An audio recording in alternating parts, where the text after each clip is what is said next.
এই ইনস্টিংক্ট অবদমন থেকে মানুষ উন্মাদ হয়ে যেতে পারে, পাগল হয়ে যেতে মানুষ। আমরা একটা কেস জানি, ঢাকার একটা জায়গার একটা কেস, একটা মেয়ে একদম বদ্ধ পাগল হয়ে গেছে। ডাক্তাররা বলছেন যে এটা সবাই হবে এমন কোনো কথা নেই, কিন্তু ওই পার্টিকুলার পার্সনের হয়েছে যে সে উন্মাদ হয়ে গেছে তার যৌন প্রবৃত্তির থেকে। সে এটার ভেন্টিং হয় নাই দেখে তার বাপ মার উচিত ছিল তাকে সময় মতো পাত্রস্থ করা। এটা এক একজনের এক এক রকম হতে পারে, ভ্যারিয়েবল হতে পারে।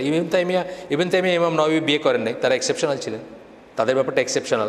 কিন্তু আমরা ওইটাকে স্ট্যান্ডার্ড ধরে এখন মানে আগে ফোড়ক, আগে নিজের ফাত খাড়া হোক, তে ইঞ্জিনিয়ার হোক, তে ডাক্তার হোক। তে সিলেটে তো ছেলেদের বিয়ের বয়স বোধ 40 আমার ধারণা, মানে আমি সিলেটের সমাজে 35 থেকে 40 অ্যাভারেজ। কারণ আমাদের এক কাজিন ছিলেন, ওনার বয়স তখনই অলমোস্ট 40, উনি ওমানে থাকতেন। উনি ওমান থেকে ক্যাসেট পাঠাইছেন, তার খুব শরীর খারাপ ছিল, তখন ক্যাসেট দিয়ে খবর আসতো, এখন তো ইমেল হয়েছে। এটা আমি বলতেছি আরও 20 বছর আগের কথা। ধরেন একটা ক্যাসেট পাঠাইতো, ক্যাসেটটা মায়ে বা বাপে বাজায় শুনলো, তো বলতেছে যে আমার কি শরীর খারাপ হয়েছে, এটা তো ক্যাসেটে বলছি আর কি, এটা শুনে নিতে বলছে। তো ডাক্তার বলছে বিয়া না করলে এটা সারবে না, বুঝছেন তো, কিছু একটা হয়েছে ওনার, যাই হয়েছে, ওমানের ডাক্তার বলছে। এখন ওনার তখন 13 বছর বয়স্ক একটা বোন আছে।